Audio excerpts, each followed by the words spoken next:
Ok, pessoal. O primeiro vídeo acabou demorando muito, quando eu vi que foram 50 minutos. Eu fiquei um pouco assustado, eu vou tentar ser um pouco mais rápido nesse daqui. Fundamentos da pesquisa epidemiológica. Então, vamos primeiro começar com os objetivos. Então, a pesquisa, ela tem por objetivo, primariamente, fazer a descrição dos acontecimentos. Então, a gente vai levantar dados, informações para saber o que está acontecendo hoje, no presente, e o que aconteceu no passado. Por que a gente faz isso? O principal objetivo disso, além de ter o conhecimento atual ele serve para ter o conhecimento futuro. Então, para projetar a tendência. E aí, isso é muito importante, por exemplo, na saúde pública. Fazer o controle e a predição dos eventos de saúde. E além disso, é importante também estabelecer a correlação entre os fatores determinantes, as causas, com os eventos, com os desfechos. Então aqui tem um panorama geral e aqui do lado uma listinha. Se você lembrar desses 4 verbos, pronto, já matou os objetivos. Eu tenho que descrever o que está acontecendo, explicar o que está acontecendo, predizer o que vai acontecer e controlar o acontecimento, no caso de agravos em saúde. Classificação dos estudos. Existem diversas formas de classificação. Aqui a gente vai fazer a classificação de acordo com a intervenção. Então eu posso ter estudos experimentais em que o investigador ele controla, ele tem poder de manipulação sobre a exposição e vai distribuir em grupos aleatórios. É muito interessante para avaliar terapia e prevenção, estabelecer causa e efeito. Então aqui eu botei uma imagenzinha, né? O ideal é que seja duplo cego, ou pelo menos que o paciente seja cego em relação ao que está acontecendo. Os ensaios quase experimentais. Aí esse quase é do latim, mas pode ser o quase assim, ó, quase é. Eu prefiro o quase com i. A distribuição é como se fosse um ensaio experimental, só que a distribuição não é aleatória. Então, assim, perde um pouco da força? Perde. Do nível de evidência? Perde. Mas ainda assim é muito interessante. Tipo, normalmente ensaios quase experimentais são ensaios de abrangência, né? De hospitais diferentes, municípios diferentes.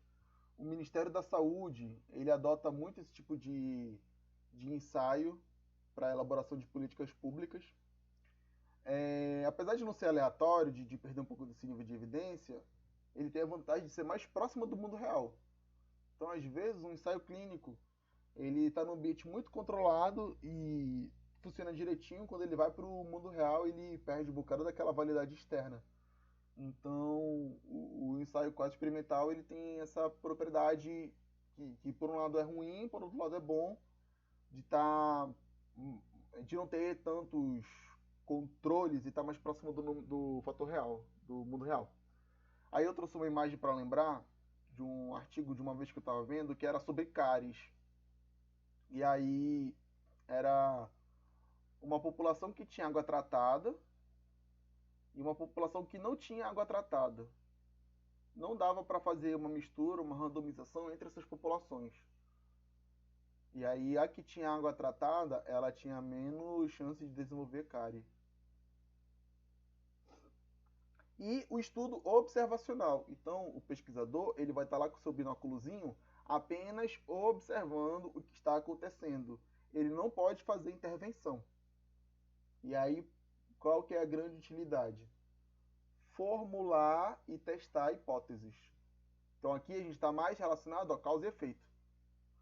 Já é Por isso que na pirâmide de evidência, ensaio clínico tem uma posição muito alta. Porque cada degrauzinho dessa pirâmide foi estabelecido a partir de uma base anterior.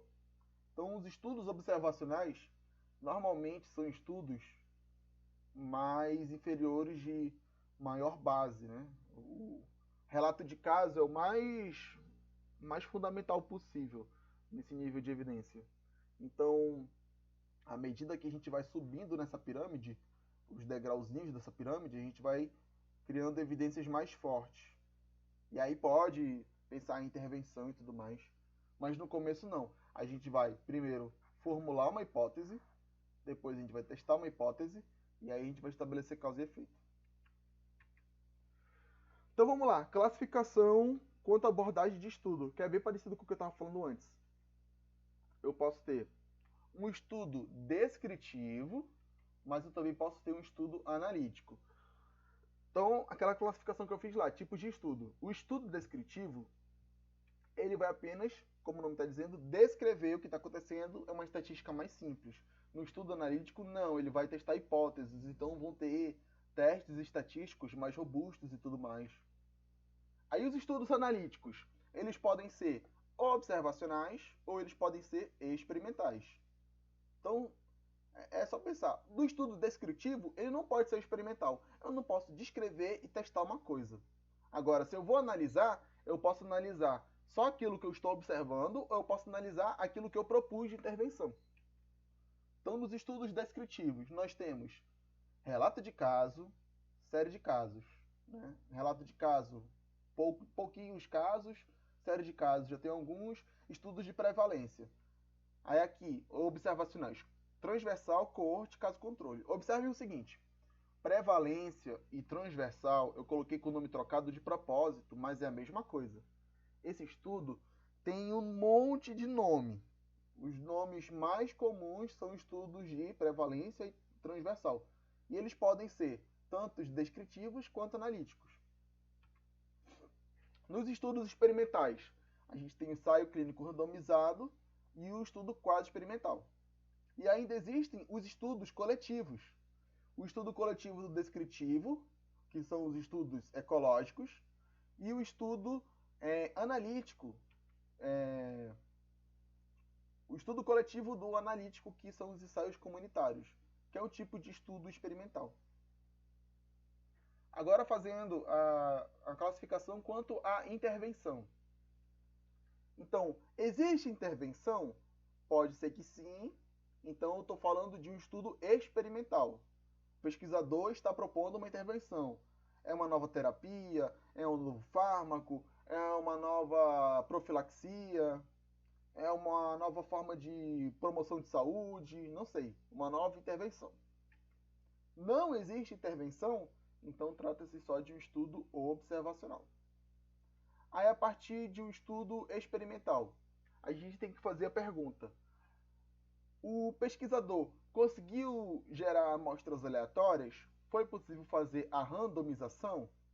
Se sim, a gente tem o ensaio clínico randomizado, mas às vezes não é possível. Então, a gente tem os estudos quase experimentais. Agora, nos estudos observacionais, foi possível fazer a comparação? Se não, esse estudo é apenas descritivo. Eu não vou fazer a análise entre um grupo controle.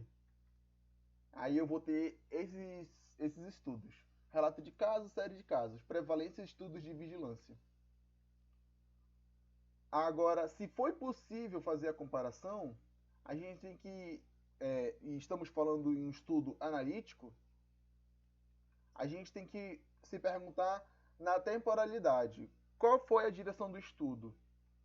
Esse estudo pode ser um estudo prospectivo. E aí, qual é o estudo observacional analítico prospectivo? Que eu vou pegar uma população a partir de um momento e vou acompanhar essa população para o futuro, para ver o que acontece ou não. É o estudo de coorte. Então, o estudo coorte é o estudo observacional analítico prospectivo, e eu posso também ter um estudo observacional analítico retrospectivo. Então, procure diferenciar bem coorte de caso controle. A coorte é para frente, o caso controle é para trás. Alguns autores dizem que dá para fazer coorte retrospectiva. Eu particularmente discordo muito disso. Os professores até podem cobrar na prova e tudo mais, mas Eu já falei em particular com o professor Antônio, ainda não conversei sobre isso com a professora Rita. Mas ele disse assim: ah, Abner, até existe coorte retrospectiva, mas não é muito bom. Se um pesquisador está pensando em fazer coorte retrospectiva, o ideal é que ele faça caso controle. E esses são os estudos longitudinais. E a gente tem o simultâneo, que é o transversal. Aquele que começa na hora, exposição e desfecho. Então, o normal é assim, gente. A coorte, eu vou analisar exposição agora e o desfecho eu só vou ver, dependendo da coorte, daqui a 10 anos, daqui a 20 anos. O caso controle, não. Eu vejo o paciente que está com aquela condição, eu já tenho desfecho. E aí eu vou perguntar dele: então, senhorzinho, o senhor lembra de ter usado isso, tal medicamento? O senhor lembra de ter feito tal cirurgia, tal procedimento? Então vou analisar a exposição no passado. E às vezes não. Exposição e desfecho ao mesmo tempo. Faz só uma visita com o paciente, coleta os dados e o pesquisador nunca mais vai ver aquele paciente. Esse daí é o estudo transversal. Ah, tá, ainda tem os coletivos, né? O ecológico e o comunitário. O ecológico é o estudo coletivo dos observacionais, é o estudo descritivo, não dá para fazer análise estatística nele. E o ensaio comunitário é um tipo de ensaio clínico aplicado para grupos. Pronto.